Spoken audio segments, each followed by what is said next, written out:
Morning.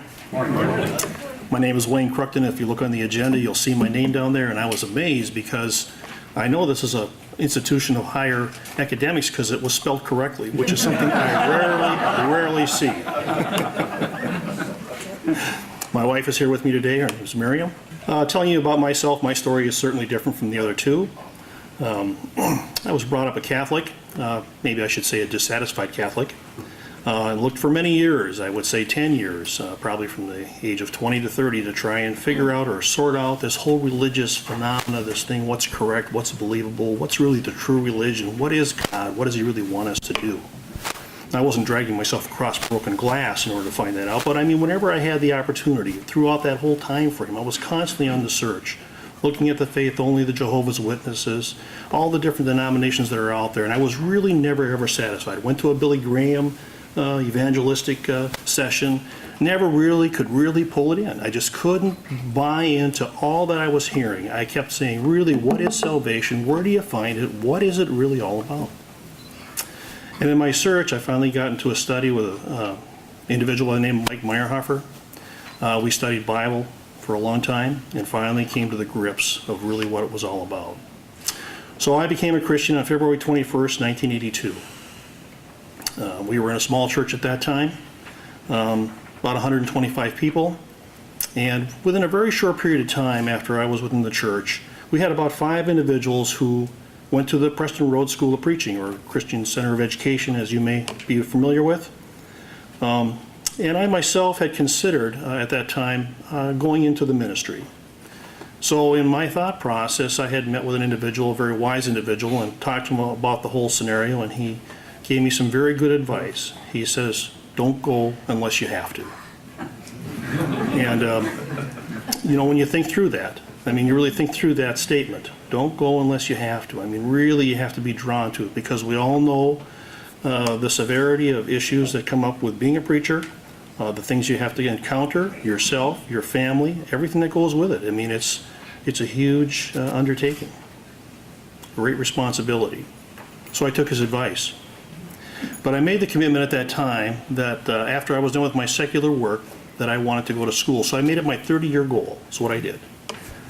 And so I worked for Abbott Laboratories. I was in the pharmaceutical market. I sold the heavy-duty drugs, fentanyl, morphine, paralytics, anything you couldn't sample, anything above that, all those dangerous drugs. That's what I sold. So I retired from Abbott Laboratories last June 30th. And this fall, I decided to come here. So in the process, though, how did I get here? I was out in Abilene. We used to go hunting out there for quail and dove. So we did shotguns and Bibles. They kind of went together. And so out there in the fall session at Abilene, when they had their fall conference, I was out there, and Ronnie Wiggins, who was an instructor, I believe, at the Christian Center of Education, Mike Meyerhofer, we were out there, and I says, you know, I said, I do want to go to school. I don't really know where to go. I says, where should I really attend? And so in talking to Ronnie Wiggins, he thought about it for a while, and he had suggested Austin grad. And so this is about 5 years ago. So I says, oh, okay. So I looked into it, and we came here about a year before attending here, and I spent an entire day here at the school looking it over, looking over Austin. And a couple of goals that I had is, I mean, I could have went to school where we live. We were from Minnesota. I should have maybe given you that background a little bit. We have 3 sons. Their ages are 29, 27, and 24. And we've been in the same house we've had for 35 years, never lived anywhere else. And so some of the goals I had is I wanted to live somewhere else. I wanted to get to know other people. I wanted to separate ourselves from our family. Not that we have any problems with our family, we don't. But I just wanted that separation for a while. I just wanted to have a whole new experience throughout the whole process. And so one of my goals was to separate myself completely from where I was. And I actually resigned eldership from the church that we were attending to attend here. So I'm very glad that we did that. It's all worked out, I think, pretty well overall. There's been a couple bumps, but it's been pretty good. I've enjoyed the classes here, all the instructors here. I've learned definitely the level of knowledge that everyone here has is, well, it's taught me what I don't know. And that's quite a bit. I've certainly enjoyed Greek class. I guess what I've really learned about Greek class is there's really 2 important words, and the. If you get those down, I think you pretty well got it.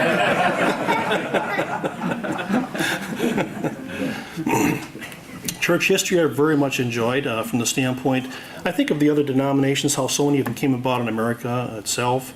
And I think I've also developed a better tolerance for other denominations overall. I think that's really one of the things that I gained, and I've really appreciated that. One of the things that I've really enjoyed doing throughout my years is I enjoy personal evangelism. And I like to do one-on-ones or with couples doing one-on-ones. Mike Meyerhoff and myself actually kind of developed a program that we call it People Need the Lord. It's about the 18 to 20 hour course that we do for individuals, and I've done that throughout the years. I plan on continuing to do that, but that's something that I really truly enjoy doing. I came here just to expand on my biblical knowledge, to learn more about maybe myself and everything else that goes with it. But I'm very, very happy that I came here, very pleased. So it's been a wonderful year. It's my first year here. Lord knows after next week I might possibly have 21 credits if I make all the exams.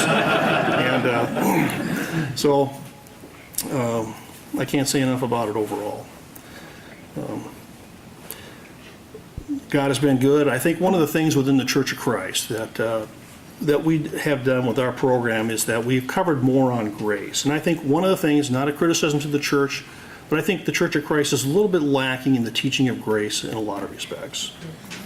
And that's one of the things that with the program that we developed is that we got more onto the grace area and less onto some of the nitpick items that you may come across at times. Because really what you want to do is you want to teach Jesus. That's what you really want to do.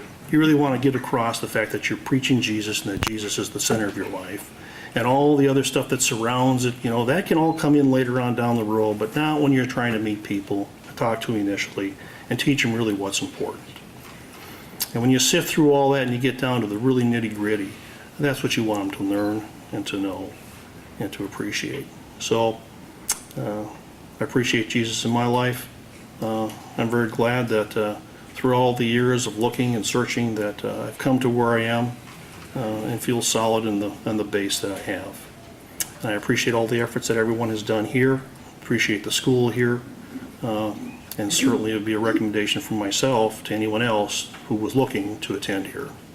So thank you very much.